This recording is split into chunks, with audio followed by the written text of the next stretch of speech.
Olá pessoal, meu nome é Eric Chiesi e essa é a primeira aula do nosso curso de MATLAB. Para começar, o nome MATLAB, para quem não sabe, ele não é laboratório matemático, não é Math Laboratory. Na realidade, o MAT de MATLAB significa Matrix, ou seja, o nome significa laboratório de matrizes, Matrix Laboratory. De fato, tudo que é colocado no MATLAB por padrão é uma matriz. O tipo de dado básico que ele trabalha é uma matriz. Existem estruturas de dados mais complexas que ele também utiliza, mas o normal, no nosso dia a dia, é nós utilizarmos matrizes. Então, qual vai ser o nosso programa aqui dessa primeira aula? Nessa primeira aula, nós vamos falar sobre os conceitos básicos e como usar a tela de comando, que é essa região aqui, que está embaixo aqui escrito Command Window. Nós vamos aprender a utilizar essa região aqui para fazer nossas contas. Bom, começando, na tela de comando, nós podemos digitar as nossas operações. Vamos fazer uma continha rápida aqui, básica. 2 mais 3 já torna 5. E você repara que ele gerou essa variável ans, de answer.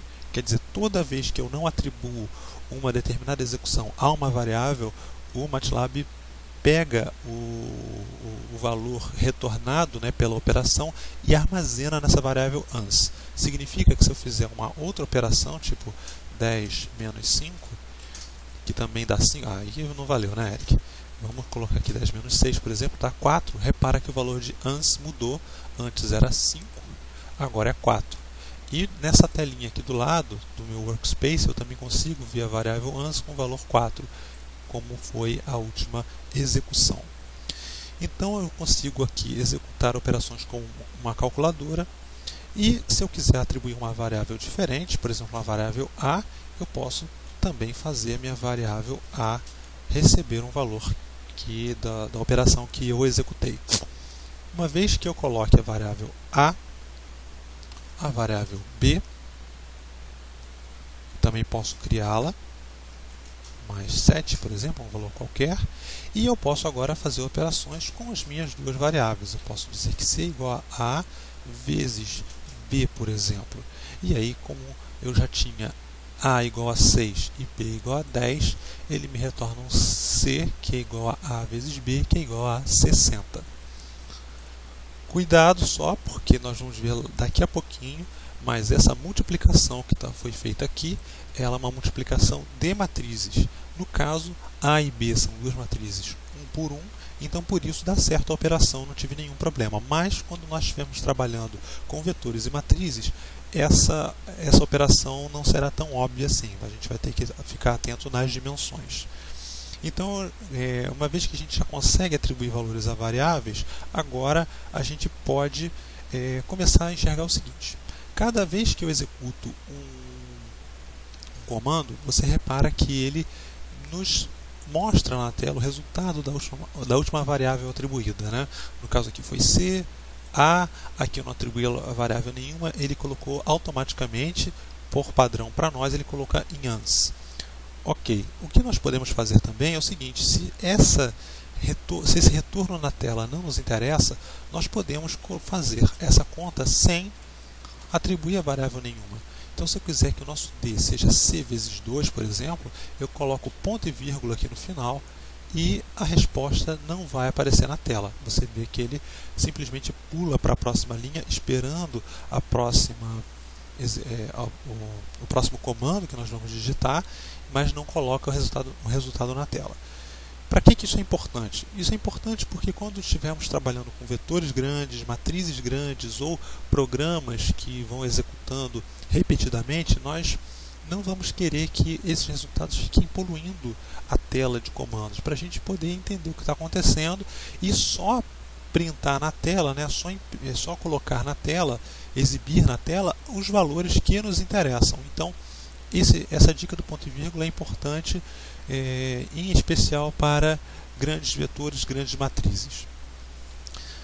Outra coisa, eu não sei se vocês já viram eu fazendo, mas eu estou aqui, quando eu aperto seta para cima, ele vai me circulando no histórico de comandos já feitos. Então, com seta para cima eu avanço, volto no histórico, e seta para baixo eu venho para os mais recentes. Então, seta para cima eu exploro os mais antigos, seta para baixo eu volto para os mais recentes. Parei num comando que me deseja, eu posso, por exemplo, alterá-lo, né, e aperto Enter e ele me dá um novo valor. Esse passa a ser o meu último comando executado, porque eu de fato executei ele. Repara que eu não botei o ponto e vírgula, ele me gera a resposta na tela. Ok, chegados nesse ponto, a gente já pode começar a trabalhar com vetores. Como eu falei, toda variável no MATLAB, na realidade, é uma matriz. Então, o A, que a gente acabou de trabalhar aqui, ele é uma matriz 1 por 1, mas se eu quiser, eu posso criar matrizes de valores maiores, né, de dimensões maiores. Eu posso dizer, por exemplo, que o meu x1 é igual a 1. No caso, o que eu fiz aqui foi dizer o seguinte: o vetor x coloca na primeira posição do vetor x o valor 1, da matriz x, coloca na primeira posição dela o valor 1. E isso é absolutamente equivalente a fazer x igual a 1. É igualzinho. O que eu posso agora o que vem de diferente é o seguinte: eu posso vir aqui no x, deixa eu tirar esse cursor daqui, e colocar 2 aqui. Posso indexar o segundo valor e colocar que o valor aqui da segunda posição é 10, por exemplo. Repara que agora ele me retorna o x, ele me diz que o x não tem mais apenas um valor, ele tem dois valores armazenados. O x1 que é igual a 1 e o x2 que é igual a 10.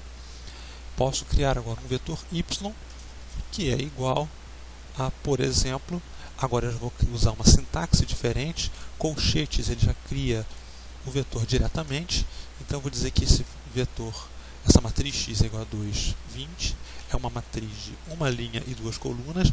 Nós estamos convencionando chamar isso de um vetor, tá? Então agora eu digito Enter e o y aparece 2,20. E com isso eu posso fazer uma coisa, eu posso dizer que o z é igual a x mais y. E ele soma os dois vetores. Então, como eu falei, o MATLAB ele é preparado para trabalhar diretamente com matrizes. Então, uma continha dessas de soma com matriz, ele vai pegar os elementos e fazer a soma usual, esperada, sobre as duas matrizes. No caso, ele pega o valor 1 da primeira variável, da primeira posição, soma com o valor 2 da segunda posição, me retornando o valor 3. E da mesma forma, a segunda posição, ele pega o valor 10 da segunda posição de x, o valor 20 da segunda posição de y e me retorna o valor 30 na segunda posição de z. Posso criar vetores, vamos supor que eu queira um x, o que eu acabei de fazer aqui. Lembra que eu falei que se eu faço setinha para cima, eu vou navegando no histórico de comandos. Então, mais uma dica é, se eu já sei por qual letra começa um determinado comando, eu digito essa letra e faço setinha para cima. Repara que ele só vai navegar nos comandos que começam com a letra que eu digitei. No caso, eu só tenho 3, eu aqui tenho x2 igual a 10, eu vou querer colocar x3 igual a 100. Agora, o vetor x me tem 3 posições, ele tem 3 posições. Vamos voltar a fazer a soma. Z, agora acabei de usar o atalho, né, de setinha para cima, com Z, setinha para cima, e ele vou tentar fazer essa soma. Repara que ele agora me retornou um erro. Ele está me dizendo exatamente que ele está com um erro na operação de soma, o plus, e matrix dimensions must agree. As dimensões da matrizes precisam concordar, elas precisam ser iguais. Como eu falei, as operações são feitas sobre matrizes. Então, como y tem apenas 2 posições e o x tem 3 elementos, eu não consigo fazer essa soma. Para fazer essa soma, ou eu aumento os elementos em y, ou eu diminuo os elementos em x. Se eu aumentar os elementos em y, atribuindo um y3 igual a um 200, por exemplo, eu agora vou conseguir fazer minha soma normalmente sem problemas. Ok, mostrei o básico. Agora, além dessa maneira de criar os vetores ou matrizes através da indexação ou dos colchetes, eu tenho outras maneiras de criar as matrizes. Vamos começar por vetores. Os vetores, eu posso fazer um vetor v, por exemplo, igual a 1 se eu quiser todos os números de 1 em 1 até 100. Então eu uso essa sintaxe, deixa eu tirar novamente o cursor daqui, essa sintaxe de 2 pontos com o v, que é o vetor que eu vou criar, vai de 1 até 100. E aqui, repara o que aconteceu. Ele colocou na tela todas as linhas e colunas do vetor. Vamos fazer aqui repetir, vamos colocar 1000. Na hora que eu coloco 1000, olha o que acontece. Ele coloca as 1000 posições e olha quanto fica poluída, como é que fica poluída a tela, né? Como a tela fica com todos esses valores poluídos, é interessante no momento de eu criar vetores grandes que eu os crie usando ponto e vírgula. Com esse ponto e vírgula ele cria o vetor tão bem quanto, vamos colocar aqui por exemplo, vamos só observar, o V está aqui, né, na janela com ele é uma linha 1000 colunas, eu vou aumentar para 10.000. Aqui eu acabei de aumentar ele para 10.000 e vou executar. Repara que tem um ponto e vírgula no final, então ele não coloca na tela, executado, e quando eu venho aqui ver minha variável, ela está com a dimensão esperada, uma linha 10.000 colunas. Então essa é uma maneira rápida de eu criar vetores que tem, né, um sequenciamento numérico. Pode ser que eu queira não criar um vetor que tenha um espaçamento de 1 em 1. Pode ser que eu queira criar vetores que tenham um espaçamento menor ou maior que isso. Vamos supor que eu quero criar o mesmo vetor v de 1 a 10.000, porém ele tem que pular de 2 em 2. Então o que eu vou fazer? Eu coloco v e aqui no meio eu coloco o step que eu quero, né, o passo que eu quero, que é 2. O que vai acontecer? Eu executei, ele vai criar exatamente o vetor indo de 1 até 10.000 pulando de 2 em 2, então provavelmente o meu V2 será igual a 3, exatamente, está aqui, e ele irá pegar todos os ímpares até 999, até 9.999. Isso eu posso colocar também passos menores, vamos supor que eu queira criar um U que vai de 0 a 2, 0 até 2, pulando de meio em meio. Então eu posso colocar aqui ponto 5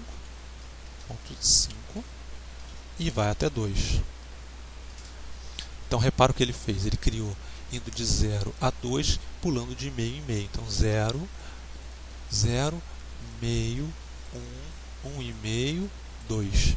Exatamente como a gente pediu para ele fazer aqui. Então sintaxe de ponto e vírgula, valor inicial, step, valor final. Caso o step seja omitido, ele usa o step padrão igual a 1 e ele vai pulando de 1 em 1. Outras maneiras de criar matrizes, eu posso criar, vamos supor que eu quero uma matriz de zeros, então tem a função zeros, e aí eu digo quantas linhas e quantas colunas eu quero. Eu quero 2 linhas, 3 colunas, ele me cria uma matriz de zeros com 2 linhas e 3 colunas. Se eu quiser uma matriz de uns, então ao invés de zeros, eu vou digitar, vamos apagar isso aqui tudo, ones. Ones, vamos supor que eu quero 2 linhas e 4 colunas. Perdão, 3 linhas e 4 colunas. Aí está a minha matriz de uns com 3 linhas e 4 colunas. E eu posso também querer uma matriz identidade. I3. E aí ele me calcula uma matriz identidade de dimensão 3. Repara que eu tenho exatamente a diagonal principal igual a 1, enquanto que os valores externos são iguais a 0. Essa função é muito útil, já que a matriz de identidade ela é usada em uma série de situações. Pode ser que eu queira matrizes grandes com a diagonal principal em 1, e eu posso simplesmente digitar a dimensão dela e ela me gera uma matriz inteira para eu fazer minhas contas. Agora as operações. Como eu mostrei, antes de falar das operações, vamos falar aqui só rapidinho da indexação, porque é um tópico que já vem logo após a criação das matrizes. Então eu já comecei a mostrar a indexação. No caso, nós temos aqui o vetor U, vamos usar o vetor U, por exemplo. O U é um vetor com uma linha 5 colunas. e eu quero indexá-lo. Então o 1 é igual a 0, né? Aqui posição 1. Se eu quiser pegar a posição 1, 2, 3, eu espero ver o 1 na posição 3, então o 3 igual a 1, conforme esperado. O 4 será 1,5, conforme esperado. Tudo bem, tudo tranquilo. Agora, como é que eu indexo matrizes? Vamos supor que eu queira indexar essa matriz identidade que eu criei. Vamos criar uma matriz, vamos criar uma matriz qualquer, melhor, porque a matriz identidade ela tem muito 0 e 1. Vamos criar uma matriz A. Vamos reescrever a matriz A, que é igual a 2, 3, 4, 5. Outra maneira de eu criar a matriz é isso. Dentro da sintaxe de colchetes, vamos até falar sobre isso. Dentro da sintaxe de colchetes, separação por espaço é linha. Então, quando eu coloco tudo em linha, assim, separado por espaços, ele me retorna dentro todos os elementos na mesma linha. Poderia também fazer vírgula em vez de espaço. A vírgula e o espaço têm o mesmo efeito. Já se eu coloco ponto e vírgula, ele me retorna uma nova linha. Ele tem duas, no caso aqui, uma coluna, duas colunas, e aqui é a segunda linha da matriz. Tá? Também posso fazer da seguinte forma: B igual, abre colchetes, 10, 20, Enter, ele pula uma linha porque eu ainda não terminei de digitar a matriz, 30, 40, fecha colchete. Agora ele vai entender que eu terminei de digitar a matriz. Então ele reconheceu que quando eu dei o Enter nessa posição aqui, depois do 20, ele entendeu que eu queria colocar mais uma linha na matriz e colocou a linha 30, 40 logo abaixo. Como é que eu indexo essa matriz? Ou a matriz A ou a matriz B? Da mesma maneira que eu indexo o vetor, só que agora eu uso dois índices. Então, se eu quiser o A 1, 1, eu uso vírgula para separar os índices e obtenho o valor esperado 2 no meu A 1, 1. O meu A 2, 1 igual a 4, conforme esperado. A segunda linha, primeira coluna, está aqui. E assim por diante. Se eu quiser um A 3, 1, ele me dá um erro porque o índice está fora da matriz. Então, índice exceeds matrix dimensions. É exatamente o que eu tentei fazer, que ele não me deixa fazer. Mesma coisa o B. O B eu também posso indexar da maneira que através dos números. E ele vai me dando os resultados conforme o B22, conforme eu queria, é o 40, tudo certinho. Vamos falar de operações com matrizes. As operações com matrizes são aquelas operações usuais que nós já conhecemos. Se eu quiser fazer A mais B, ele vai me retornar exatamente a soma das duas. Se eu lembrar que o A, 2, 3, 4, 5, vamos lembrar aqui, vou colocar o A e o B. Então aqui o meu A1 ans, a minha resposta, um A mais B, a posição 1, 1 tem o que? 2 mais 10, 12. E assim por diante, você repara que a soma foi feita corretamente. Nesse nosso caso, vai funcionar se eu fizer A vezes B. Por quê? Porque as duas matrizes são quadradas de dimensão 2. Então não vai ter problema. Mas se eu já tentar fazer, vamos supor que eu tente fazer uma matriz assim. Vamos pegar a identidade, 1, 0. Poderia fazer a função I também, mas eu vou colocá-la direto. E vou multiplicar por um vetor, uma matriz linha, um vetor 1, 2. Repara que ele me deu um erro. Por quê? Eu estou tentando pegar uma matriz. Se você lembra, o número de colunas da primeira matriz tem que ser igual ao número de linhas da segunda matriz para eu fazer um produto matricial. E isso não está acontecendo. Já se eu fizer agora diferente, fizer a segunda matriz com o mesmo número de linhas que do número de colunas da primeira matriz, eu já consigo fazer e ele me retorna o resultado esperado, que é 1, 2, porque eu estou multiplicando pela matriz identidade. Então, as operações com matrizes obedecem toda aquela conceituação de matricial que nós já conhecemos. Existem coisas interessantes, que é o seguinte: nós podemos querer, por exemplo, vamos supor que nós temos dois vetores em linha. Vamos supor que nós temos um vetor A que vai 0, 1, 2, 3, e nós temos um segundo vetor que nós queremos multiplicar cada elemento do primeiro vetor, nós queremos multiplicar por cada elemento do segundo vetor. Vamos supor que nós temos aqui 10, 20, 30 e 40. Como nós sabemos, como esse aqui é uma matriz 1 por 4 e a outra também uma matriz 1 por 4, ou seja, o número de linhas do primeiro vetor não é, o número de colunas da primeira matriz não é igual ao número de linhas da segunda matriz, eu não consigo fazer essa conta diretamente. Uma das opções que nós temos para fazer é a gente cria a transposta. Então o apóstrofo após a matriz faz a transposta da matriz. Deixa eu até mostrar isso aqui, porque é importante da gente ver. Então 10, 20, 30, 40 com apóstrofo vira 10, 20, 30, 40 em coluna e não em linha como estava antes. E ele me retorna uma resposta que é 200, claro, porque ele vai somar a cada resultado. 0 vezes 10, 0 vezes 10, mais 1 vezes 20, mais 2 vezes 30, mais 3 vezes 40, vai me retornar 200.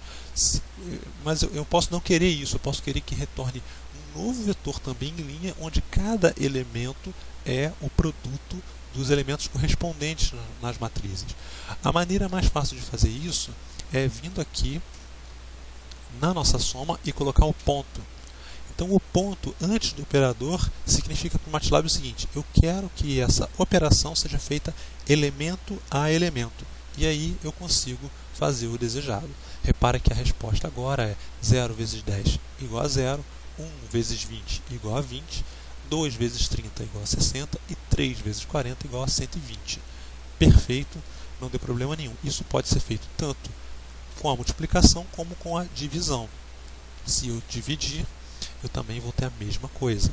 Ou seja, 0 dividido por 10 é 0, 1 dividido por 20 dá 0,05 e assim por diante até o 3 dividido por 40. Por fim, para a gente terminar essa nossa primeira aula de hoje, nós temos também as funções que o MATLAB nos oferece, as funções matemáticas.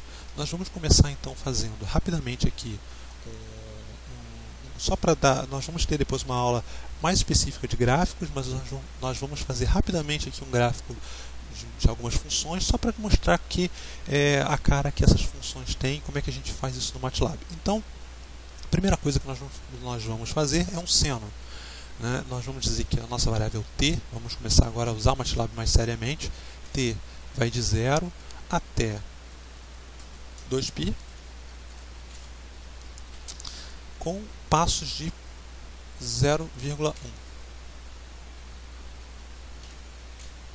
Vamos usar ponto e vírgula para ele não colocar um monte de valores na tela. Então ele acabou de criar minha variável t. Uma coisa que é interessante da gente usar, que eu ainda não expliquei, é o seguinte: isso é um vetor linha, eu posso usar a função length, já que nós estamos falando de funções. Length me retorna o tamanho desse vetor t. E eu vejo que t tem 63 posições. Ele é um vetor linha, uma linha com 63 colunas. Se eu tiver uma matriz, como eu tinha lá em cima, né, retornando aqui um pouquinho, as matrizes A e B, e eu quiser ver todas as dimensões dela, eu uso o comando size.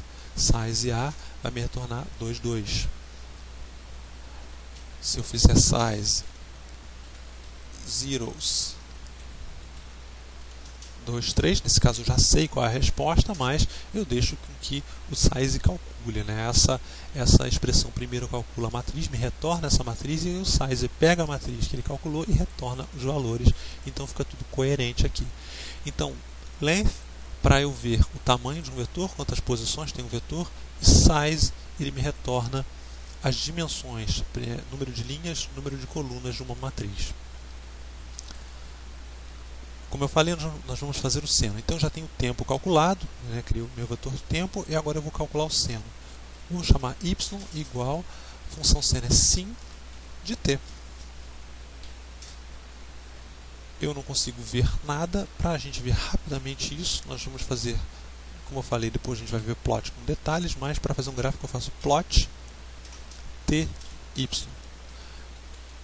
variável independente, variável dependente. Isso vai fazer com que apareça o eixo horizontal, os meus valores de t, e o eixo vertical, meus valores de y. Quando eu mando plotar, aqui está o meu seno. Vamos melhorar um pouquinho aqui, só para a gente observar com mais detalhe. Eu vou colocar vamos plotar de novo, e eu vou mandar agora colocar o grid. Mandar colocar o grid nesse gráfico.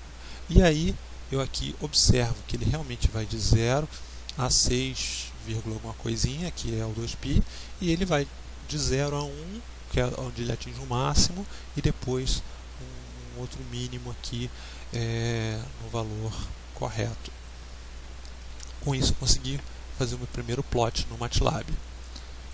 Se eu posso utilizar outras funções também, se eu quiser agora fazer o y igual ao cosseno, ele já faz aqui, repara, desculpa, eu só fiz o y, mas eu ainda não mandei plotar, então eu tenho que mandar plotar de novo. E agora ele muda o gráfico totalmente. Vamos colocar o grid de novo. Vamos mandar colocar o grid de novo. E aqui está o gráfico com o grid começando de 1, conforme esperado pelo cosseno, vai até um mínimo no valor de π, e depois no valor de 2π ele volta ao máximo. Bom, pessoal, com isso a gente fecha a nossa introdução ao MATLAB. Lembrando que eu mostrei apenas a função seno e cosseno, mas o MATLAB tem várias outras funções que a gente pode ir usando. Eu queria só, como última